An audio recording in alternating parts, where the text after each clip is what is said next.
आइए प्यारे विद्यार्थियों, स्वागत है आपका हमारे YouTube चैनल प्रवासिया क्लासेस में। आज हम हमारे कक्षा 12 अंतरा की जो कविता है ये दीप अकेला, उस कविता का अध्ययन करेंगे। ये जो कविता है प्रसिद्ध बहुत शानदार कविता है। इस कविता को लिखा है अज्ञेय जी ने। किसने लिखा है? अज्ञेय जी ने। अज्ञेय जी का पूरा नाम था सच्चिदानंद हीरानंद वात्स्यायन अज्ञेय। नाम याद रखना, सच्चिदानंद हीरानंद वात्स्यायन अज्ञेय। उनकी एक कविता है ये दीप अकेला। ये दीप अकेला कविता को आज हम विस्तार पूर्वक चर्चा करेंगे। एक एक शब्द का अर्थ हम यहाँ पर जानेंगे और मैं कहता हूँ कि इसको पढ़ने के बाद आप फिर दोबारा कभी नहीं भूल पाओगे। बहुत शानदार कविता है ये दीप अकेला। आइए शुरू करते हैं। ये दीप अकेला स्नेह बड़ा है, गर्व भरा मदमाता, पर इसको भी पंक्ति को दे। पहले दोनों पंक्तियों का हम अर्थ समझते हैं। यह दीप अकेला। अब दीप शब्द से क्या अर्थ है भाई? दीप का अर्थ है वेष्टि। यहां पर प्रतीक में बात कही रही, बात दीप की कर रहे हैं, दीपक की बात कर रहे हैं, लेकिन अर्थ किसके अर्थ में बात कर रहा है? व्यक्ति के अर्थ में, वेष्टि या फिर व्यक्ति। यह दीप अकेला स्नेह भरा।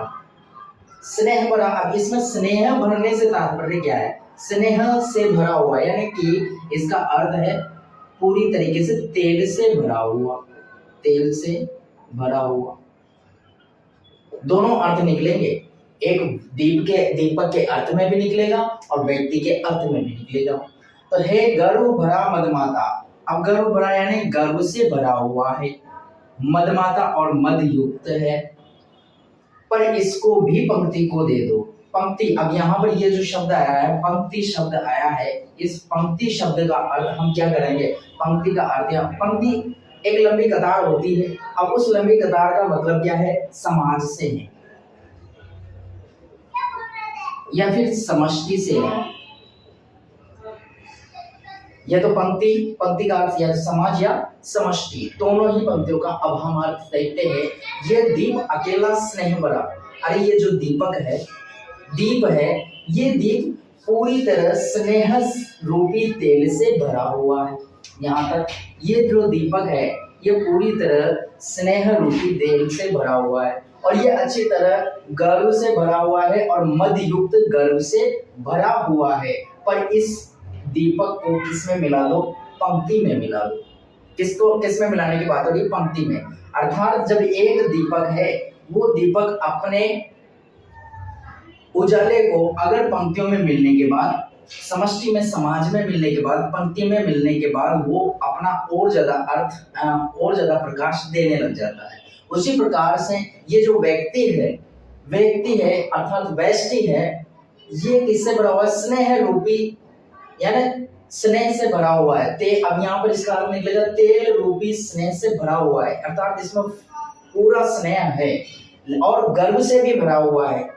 तेल से भरा हुआ है, गर्व से भरा हुआ है, स्नेह से भरा हुआ है ये जो व्यक्ति, अर्थात ये बहुत ही उच्चतम कोटि का व्यक्ति है। किंतु अगर ये अलग रहता है तो इसके प्रभाव में कहीं ना कहीं कमी आती है। किंतु हमें इसको किसमें मिला देना है? समाज में मिलाना है। ये जो व्यक्ति अलग थलग पड़ा हुआ है, इस अलग थलग पड़े हुए व्यक्ति को समाज में मिल जाना चाहिए, व्यष्टि को समष्टि में मिल जाना चाहिए। पहले दोनों पंक्तियों का अर्थ कंप्लीट है। आगे चलते हैं। ये जन है, आगे चल रहे हैं। ये जन है गाता गीत जिन्हें फिर और कौन गाएगा। ये जन का मतलब व्यक्ति। अरे ये तो वह व्यक्ति है जो नए अच्छे गीत गाता है। ये गाता गीत, ये अच्छे गीत गाता है, सुंदर गीत गाता है और नवजागरण के सृजनशीलता के गीत गाता है। अगर यही समाज में नहीं रहेगा, दोनों का अर्थ देखना, पंक्ति का अर्थ देखना, पंक्ति का आधा अर्थ इस तरह से निकलेगा, आधा अर्थ उस तरफ से निकलेगा, ये तुम्हें कोई नहीं बताएगा। जिन्हें फिर और कौन गाएगा? अगर ये व्यक्ति अच्छे गीत, सृजनशीलता के गीत गाने वाला है, किंतु ये समाज से अलग है, तो फिर इस समाज में इसके अभाव में और कौन ऐसे गीतों का सर्जन करेगा, और कौन समाज को जोड़ने की बात करेगा, और कौन समाज में ऐसे गीतों को गाएगा। इस पंक्ति का अर्थ क्लियर है। अरे ये जो व्यक्ति है इसके पास बहुमूल्य और सृजनशीलता के गीत भरे पड़े हैं जिन्हें ये गाता है, किंतु अगर ये समाज से अलग रहेगा तो समाज से अलग होने के कारण ये सृजनशीलता के गीतों को कौन दोहराएगा, कौन गाएगा। पनडुब्बा, आगे बढ़ रहे हैं, पनडुब्बा ये मोती सच्चे फिर कौन कृति लाएगा। अगर आपको समझ में नहीं आ रहा है, कहीं भी कोई भी दिक्कत है, तो आप मेरे को कमेंट में जरूर बताइए कि सर आप इस तरह से नहीं, इस तरह से बताओगे तो अच्छा रहेगा। यह पनडुब्बा है, ये मोती सच्चे फिर कौन कृति लाएगा। अब यहाँ पर कठिन शब्द है पनडुब्बा। पनडुब्बा का अर्थ होता है गोताखोर। पनडुब्बा का अर्थ होता है गोताखोर, या फिर एक प्रकार का ऐसा पक्षी जो पानी में डुबकी लगा करके मछलियों को या फिर किसी अन्य जीव को पकड़ कर लाता है, उसे कहते हैं पनडुब्बा या गोताखोर। गोताखोर जो पानी में डुबकी लगाता है। ये मोती सच्चे फिर कौन कृति लाएगा। कृति का अर्थ होता है भाग्यशाली। भाग्यशाली। अरे ये जो गोताखोर है, ये व्यक्ति क्या है, किसके समान है, गोताखोर के समान है।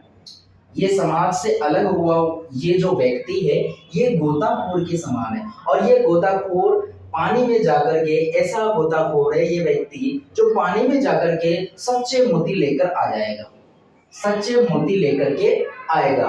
किंतु अगर ये समाज के पास नहीं है तो ऐसा भाग्यशाली व्यक्ति ये समाज कहां से लाएगा।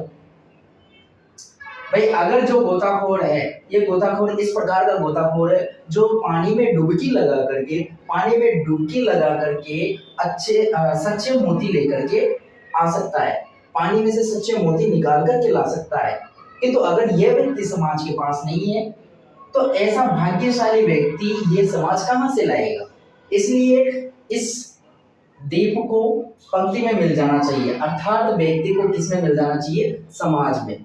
जब व्यक्ति समाज में मिल जाएगा तो वो और भी ज्यादा प्रभावशाली हो जाएगा। यह समिधा ऐसी आग हटीला बिरला सुलगाएगा। समिधा का अर्थ होता है यज्ञ में, यज्ञ जब हम यज्ञ करते हैं उस यज्ञ में जो आहुतियां डाली जाती है, जो लकड़ियां डाली जाती है, उन लकड़ियों को हम कहते हैं समिधा। ऐसी आग हटीला बिरला सुलगाएगा। बिरला का अर्थ कोई एक, कोई एक। अब कह रहे हैं आगे लीजिए आगे कि ये समिधा है। अरे ये तो यज्ञ रूपी वो समिधा है, वो लकड़ी है जो यज्ञ की आग को सुलगा सकता है। अर्थात समाज में एक नए क्रांतिकारी रूप को ला सकता है। इसके पास बहुत क्रांतिकारी विचार भी है, और समिधा यानी कि यज्ञ में, यज्ञ का ऐसा, यह व्यक्ति ऐसा है जो यज्ञ की आग को सुलगा सकता है। अगर ये नहीं रहेगा तो कोई एक सुलगाएगा, कोई बिरला, यानी कि ये कोई बिरला, कोई एक ही व्यक्ति है, अलग व्यक्ति है, समाज से अलग है, इसलिए ये कोई व्यक्ति ही इस यज्ञ रूपी समिधा की आग को सुलगा सकता है। अर्थात अब इसको भी व्यक्ति को समाज में मिल जाना चाहिए, व्यष्टि को समष्टि में मिल जाना चाहिए।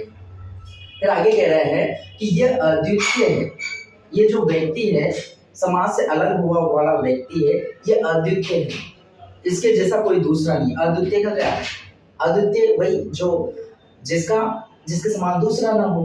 यह व्यक्ति वह अद्वितीय है, यह मेरा, यह मैं स्वयं विसर्जित। अब विसर्जित का अर्थ क्या है, विसर्जित का अर्थ होता है अलग, विसर्जन करना या त्यागा हुआ, त्यागा हुआ यानी किसी को, जिसको छोड़ दिया गया है, जिस व्यक्ति को छोड़ दिया गया है।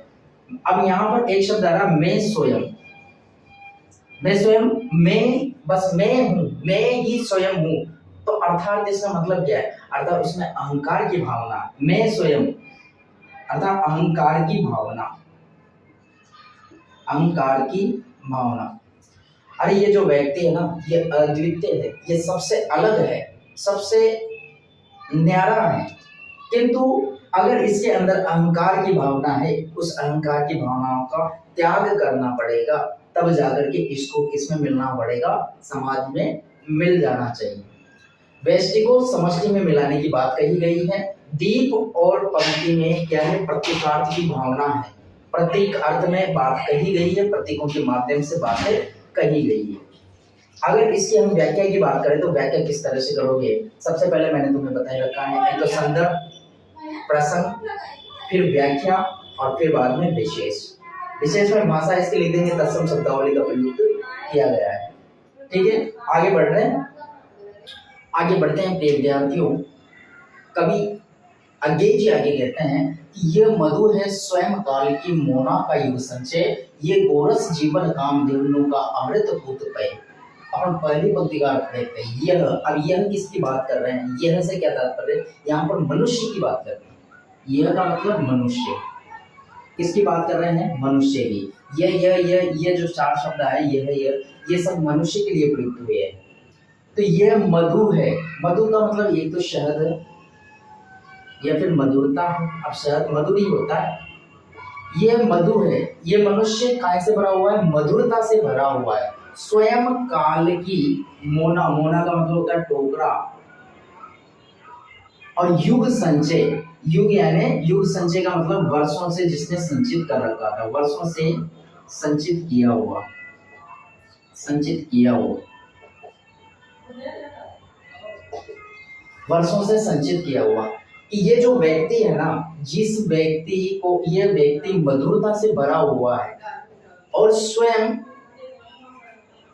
ये मधुरता इसने वर्षों से संचित कर रखी थी, यानी काल रूपी जो टोकरा है, इस काल रूपी टोकरा में इसको स्थान मिला हुआ है। ये इसने युगों से, वर्षों से मधुरता को संचित किया हुआ था, और मधुरता को संचित करने के कारण ही इसको काल रूपी जो टोकरी है, काल रूपी टोकरी में इसको स्थान मिला है। आगे बढ़ते हैं, पहली पंक्ति का अर्थ कंप्लीट है। ये गोरस जीवन कामधेनु, यानी जीव का अमृत पूत पय। यहाँ पर गोरस का अर्थ होगा दूध, दही, घी, यानी कि गाय से के दूध से जितनी भी चीजें बनती है वहां पर गोरस होगा। जीवन कामधेनु यानी कामधेनु, जीवन रूपी कामधेनु। अमृत पूत पय यानी गाय से जो जितने भी है ना, दूध रूपी पवित्र, क्या नाम है, अमृत रूपी पवित्र दूध, अमृत रूपी पवित्र दूध। पय का अर्थ दूध भी होता है और जल भी होता है। अमृत पूत पय यानी अमृत रूपी पवित्र दूध। तो कहते हैं आगे कवि कि ये जो व्यक्ति है, ये इसको दूध, दही, घी, अर्थात जो देवताओं की जीवन कामधेनु, कामधेनु किसे कहते हैं, देवताओं की जो गाय होती है ना, इच्छा पूर्ति करने वाली गाय, उसको कामधेनु कहते हैं।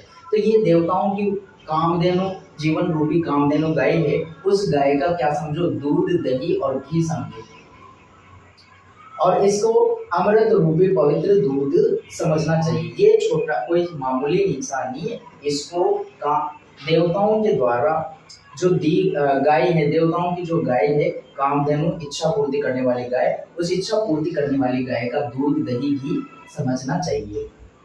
ये अंकुर फूड़ धरा को रवि को तख्ता निर्भय। अंकुर, अंकुर का मतलब होता है अंकुरण करना, नव सृजन करना।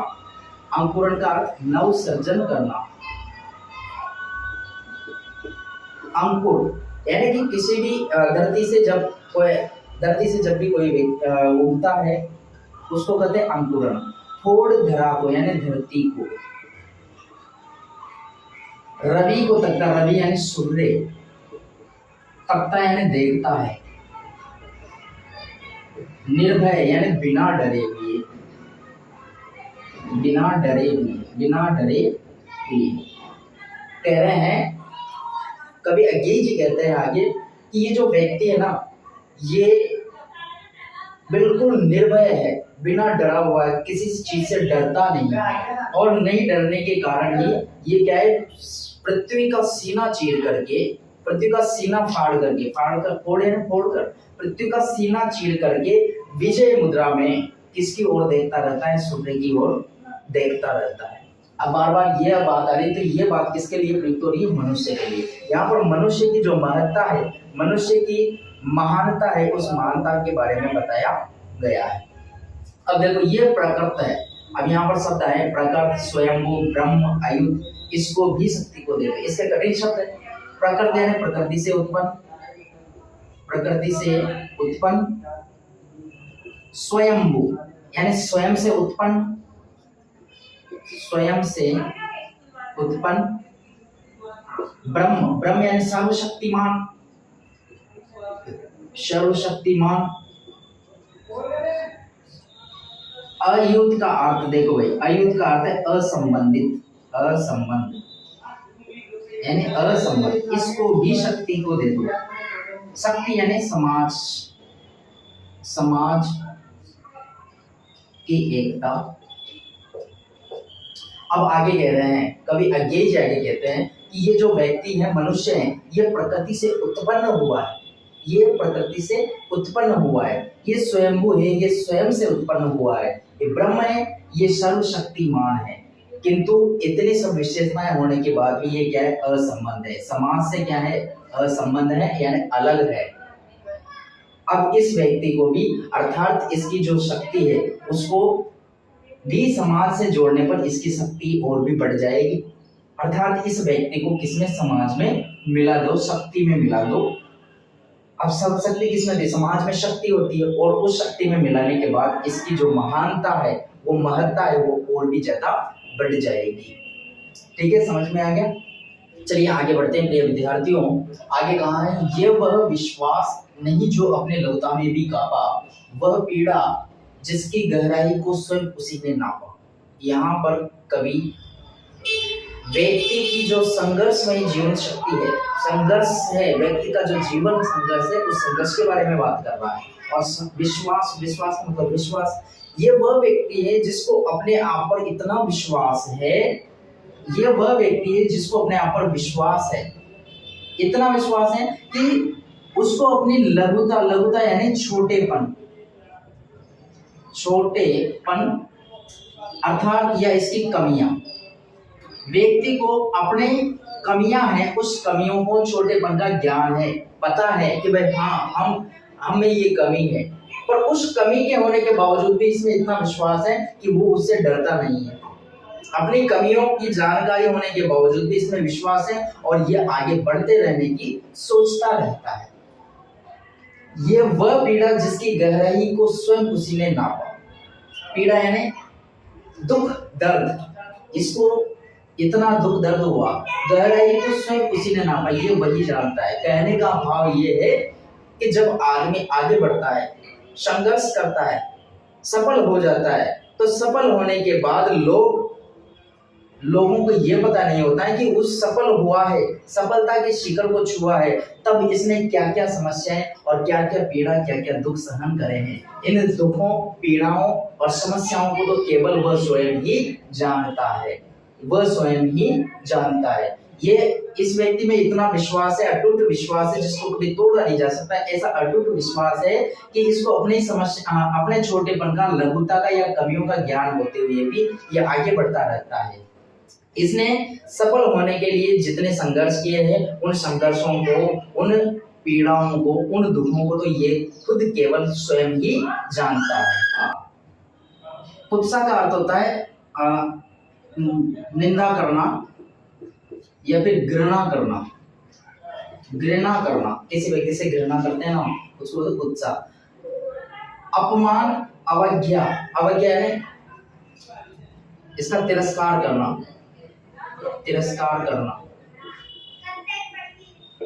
अपमान करना, कि दुधुआते कड़वे तम में। अब कड़वे तम का अर्थ होता है कठिन परिस्थिति, कठिन परिस्थिति। यहाँ पर प्रतीकों में बात कही गई है, मैंने पहले ही बता दिया, प्रतीकों में बात कही गई है, अर्थात कड़वे तम का प्रतीक अर्थ कठिन परिस्थितियां हैं। तो ये कहते हैं, कवि कहते हैं कि इस व्यक्ति ने आगे बढ़ते हुए, लोगों ने इसकी काफी निंदा करी है, घृणा की है, फिर भी यह किसी के प्रति भी गलत साबित नहीं हुआ। लोगों ने इसका अपमान किया है, अवज्ञा की है, इसका तिरस्कार किया है, लोगों ने इसका निंदा करी है, तिरस्कार किया है, लेकिन उन कठिन परिस्थितियों में भी उन कड़वे तमों को, कड़वे अनुभवों को लेकर के लोगों ने इसका अपमान किया है, फिर भी यह आगे बढ़ता रहा है। फिर भी यह सदा द्रवित, यानी हमेशा, द्रवित का अर्थ यानी पिघलने वाला, अर्थात पिघलने वाले को क्या कहेंगे हम, उदार। चीर यानी हमेशा, जागरूक का मतलब सचेत या सावधान, सचेत या सावधान। अनुरक्त नेत्र, अनुरक्त यानी एक तो झुके हुए या अनुरक्त या प्रेम युक्त, ममतामयी, ममतामयी नेत्र।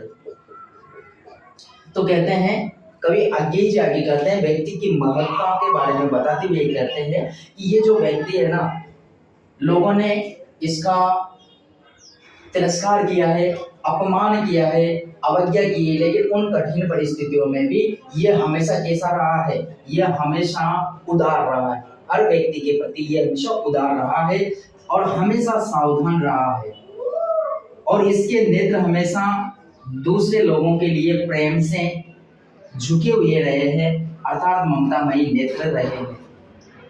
ठीक है, आगे बढ़े, समझ में आ गया। इस पंक्ति को फिर एक बार और दोबारा देखते हैं, इन दोनों पंक्तियों का। लोगों ने इसका कई तरीके से तिरस्कार किया है, कई प्रकार से इसका अपमान किया है, कई प्रकार से इसकी निंदा करी है, घृणा करी है, लेकिन उन सब कठिन परिस्थितियों में भी ये आगे बढ़ता रहा है और तिरस्कार, निंदा, घृणा, अपमान करने के बाद भी ये हमेशा लोगों के प्रति उदार बना रहा है, ये हमेशा सचेत रहा है, सावधान रहा है। इसके नेत्रों में हमेशा ममतामयी अर्थात प्रेम भरा हुआ रहा है लोगों के प्रति। ठीक है, आगे चलिए आगे बढ़ते हैं प्रिय विद्यार्थियों। यहाँ पर कहा है, उलम्ब बाग यह चीर अखंड अपनापा, जिज्ञासु प्रबुद्ध सदा श्रुता में इसको भक्ति को दे दो। अर्थात अब उलम्ब का अर्थ होता है उठा हुआ, उलम्ब यानी होता है उठा हुआ, और बाहु का अर्थ होता है बाहें, बाजू या बाहें, अर्थात इसकी उठी हुई बाहें हैं। अब उठी हुई बाहों का क्या अर्थ है, एक एक शब्द का अपन अर्थ समझते हुए चलेंगे, लेकिन हमको पसंद आएगा, लेकिन समझ में आएगा, कोई दोबारा तुम्हें पढ़ने की जरूरत ही नहीं पड़ेगी। उलम्ब बाहु का अर्थ है उठी हुई बाहों पर। अब उसकी उठी हुई बाहों से क्या तात्पर्य है, उसका मतलब ये है कि ये हमेशा सभी को अपनाने के लिए तैयार रहता है, अपनापा, अपने यानी अपनाने के लिए तैयार रहता है, उठी हुई बाहों से सभी का स्वागत करता है। चीर अखंड, चीर यानी हमेशा और अखंड यानी अखंडित रहा है, अखंड जिसके खंड न किए जा सके। अपनापा यानी कि इसके अंदर अपनाने की जो भावना है, लोगों के साथ मिलने की जो भावना है, वो अखंड है, अर्थात ये लोगों से मिलने की भावनाओं से भरा हुआ है, अखंड है। समझ में आ गया।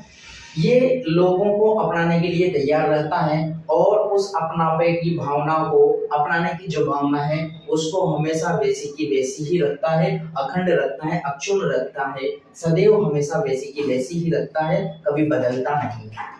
जिज्ञासु, ये जो व्यक्ति है ये जिज्ञासु है। जिज्ञासु का अर्थ क्या होता है, जानने की इच्छा रखने वाला, जानने की इच्छा रखने वाला, जानने की इच्छा रखने वाला। प्रबुद्ध का अर्थ होता है श्रेष्ठ, सबसे बढ़िया, सबसे अच्छा, श्रेष्ठ या बुद्धि वाला। सदा श्रद्धामय यानी श्रद्धावान, श्रद्धावान, इसको भी भक्ति को दे दो। अब भक्ति से तात्पर्य क्या हो जाएगा, आगे देखेंगे उसको। ये हमेशा व्यक्ति अपना अपनेपन की भावना से भरा हुआ है और सभी के लिए इसकी बाहें उठी हुई है, अर्थात ये सभी को अपनाने के लिए तैयार रहता है। ये जिज्ञासु है, अर्थात हर चीज को जानने की इच्छा रखने वाला होता है, हर चीज को इसमें जानने की इच्छा है। ये सबसे श्रेष्ठ है, प्रबुद्ध है, श्रेष्ठ है, बुद्धि वाला है, और ये श्रद्धा से झुका हुआ है, सदा श्रद्धामय, और इसके मन में हमेशा दूसरे लोगों की श्रद्धा से भरी हुई है इसका मन।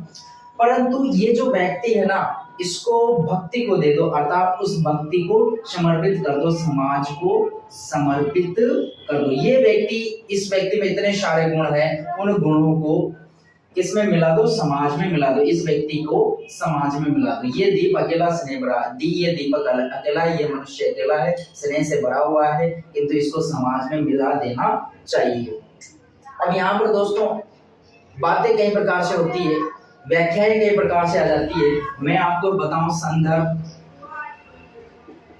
अब संदर्भ में आप अगर लिखोगे तो ये लिखोगे कि प्रसिद्ध कविता ये दीप अकेला से ली गई है, जिसके रचयिता कौन है? सच्चिदानंद हीरानंद वात्स्यायन अज्ञेय है। फिर यहाँ पर हम लिखेंगे प्रसंग। क्या प्रसंग है?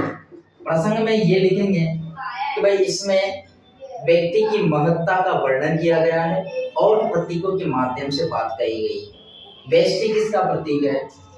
मतलब दीप व्यष्टि का प्रतीक है और पंक्ति समष्टि का प्रतीक है। इस प्रकार से फिर व्याख्या आप लोग कर ही दोगे जो मैंने बताई है। विशेष में एक चीज लिखना, तत्सम शब्दावली का प्रयोग किया गया है। एक तो तत्सम शब्दावली का प्रयोग किया गया है, इसके अलंकार वगैरह ये सब देख लेना। अलंकार का अलग से मैं टॉपिक बनाऊंगा, उस अलंकार के बारे टॉपिक पे आपको हर प्रत्येक अलंकार को मैं आपको उदाहरणों के माध्यम से ऐसा समझाऊं कि आप कभी नहीं भूलोगे। Thank you. हमारा वीडियो देखने के लिए आपका बहुत बहुत धन्यवाद। और अगर चाहते हो आगे के और वीडियोस आप देखना चाहते हो तो हमारे चैनल को लाइक करें, सब्सक्राइब कर दे और घंटी का जो बटन है उसको दबा दे, ताकि आने वाला जो हमारा वीडियो है, अगली जो कविता है वो कविता आप लोगों के बीच में रखेंगे, आपके पास सबसे पहले उसका नोटिफिकेशन पहुंचेगा।